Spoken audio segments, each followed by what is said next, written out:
आमदार अभिजित पाटील यांच्या हस्ते सूर्यनारायण देवाची पूजा संपन्न।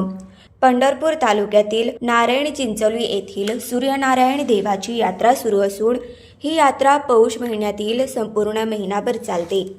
या यात्रा काळात संपूर्ण महाराष्ट्रातून हजारो भाविक भक्त मोठ्या भक्तिभावाने नारायण चिंचोली येथे येत असतात।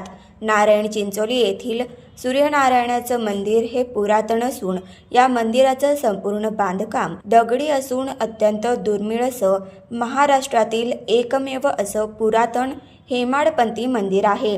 या काळात संपूर्ण तालुक्यासह जिल्ह्यातील नेते मंडळी दर्शनासाठी येत असतात। यातच माढा तालुक्यात समाविष्ट असणाऱ्या तीर्थक्षेत्र नारायण चिंचोली येथे आज माढा तालुक्याचे विद्यमान आमदार अभिजित पाटील यांनी नारायण देवाची विधिवत पाद्यपूजा करून सूर्यनारायण देवाचे आशीर्वाद घेतले। यावेळी ग्रामस्थांसह आमदार अभिजित पाटील यांचे कार्यकर्ते मोठ्या संख्येने उपस्थित होते। यावेळी अतुल भैया चव्हाण, विठ्ठल नाना रणदिवे, तानाजी सालविठ्ठल, लक्ष्मण कोले, अभिजित कवडे, नवनाथ कोले, महेश गुंड, धनाजी पासले, बाबसू मुलाणी, उमेश दाढे, अनुप मोरे, दिगंबर शिंदे, रवींद्र ठवरे, शिवाजी सलगर आदी मान्यवर, विठ्ठल परिवार व रयतेचा राजा प्रतिष्ठानचे पदाधिकारी उपस्थित होते।